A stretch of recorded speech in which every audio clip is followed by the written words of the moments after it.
crois que quand on se pose la question des conséquences territoriales liées aux usages numériques, il faut bien avoir en tête que coexistent deux grandes familles d'usages. La première famille d'usages, ce sont les usages finalement spatialisés mais à faible ancrage territorial.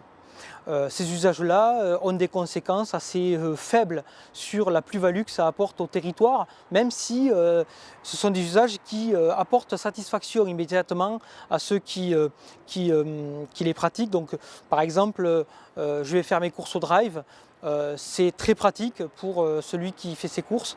En même temps, ça n'apporte pas une grande plus-value territoriale, ça n'apporte pas de la fiscalité locale. Par exemple, les drives ne sont pas encore aujourd'hui considérés comme un appareil commercial qui a payé la TASCOM, la taxe sur les commerces.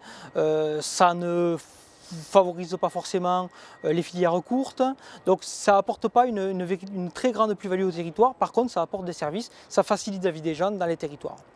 Puis la deuxième grande famille d'usages, ce sont les usages numériques de territoire. Ce sont des usages qui, eux, apportent vraiment et s'inscrivent vraiment dans cette idée du collaboratif, du bien commun. Ce sont des usages qui apportent une plus-value territoriale. Alors typiquement, moi je travaille sur le géocaching par exemple. Donc le géocaching, c'est un moyen pour ceux qui déposent des caches dans les territoires de mettre en patrimoine, de valoriser le patrimoine local, y compris un patrimoine qui n'est pas forcément un patrimoine désigné par l'institution, des patrimoines qui ont été parfois oubliés par le passant ordinaire. Et ça apporte une plus-value territoriale dans la mesure où ça permet derrière non seulement de mettre en patrimoine un territoire, mais aussi de le mettre en tourisme. Ça a un gros effet sur le tourisme local et international. Il y a beaucoup de géocacheurs dans le monde qui, quand ils se déplacent maintenant, regardent sur leur application quels sont les sites de cache qui peuvent exister ici ou là. Et à ce moment-là, ils se déplacent vers ces lieux, des lieux vers lesquels ils ne seraient jamais allés si il n'y avait pas eu cette proposition numérique qui est une proposition totalement gratuite en plus et qui apporte des effets très positifs pour le territoire en termes de e-réputation, mais aussi en termes de retombées économiques directes. On va aller boire un café, on va aller manger au restaurant et puis on fait aussi son petit géocaching. Dans les deux cas, ce sont des usages innovants. Dans les deux cas, ce sont des usages innovants, mais la première famille apporte certainement moins d'intérêt, moins de valeur ajoutée au territoire que la deuxième famille d'usages, les usages numériques de territoire.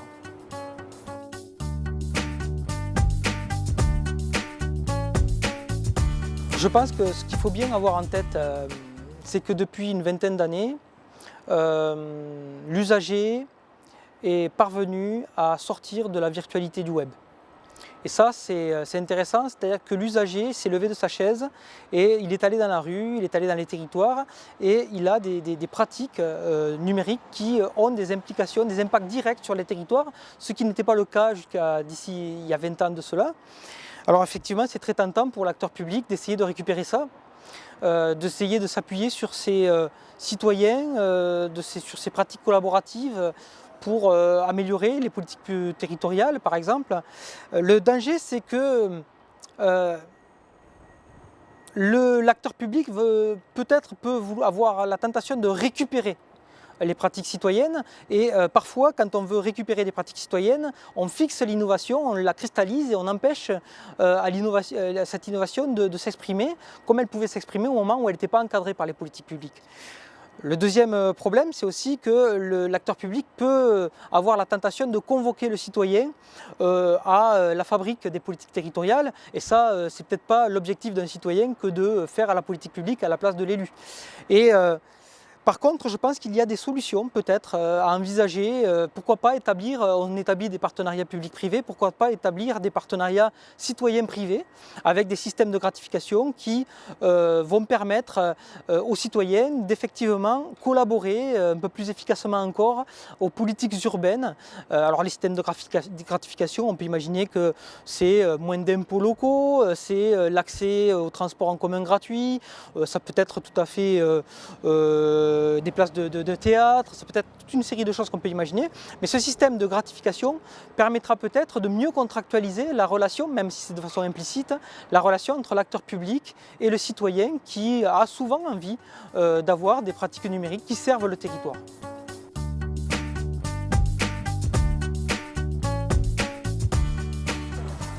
Alors selon moi, le numérique permet de revisiter l'engagement citoyen pour plusieurs raisons.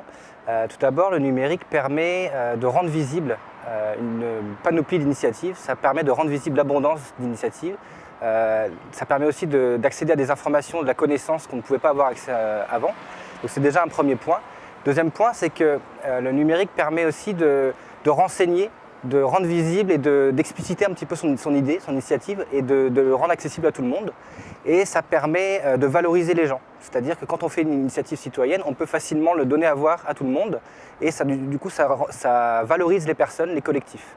Et progressivement, on se rend compte qu'à travers ce donner à voir, cette valorisation des personnes, des initiatives, plus globalement, le numérique en fait, transforme les aspirations et transforme aussi l'implication des gens.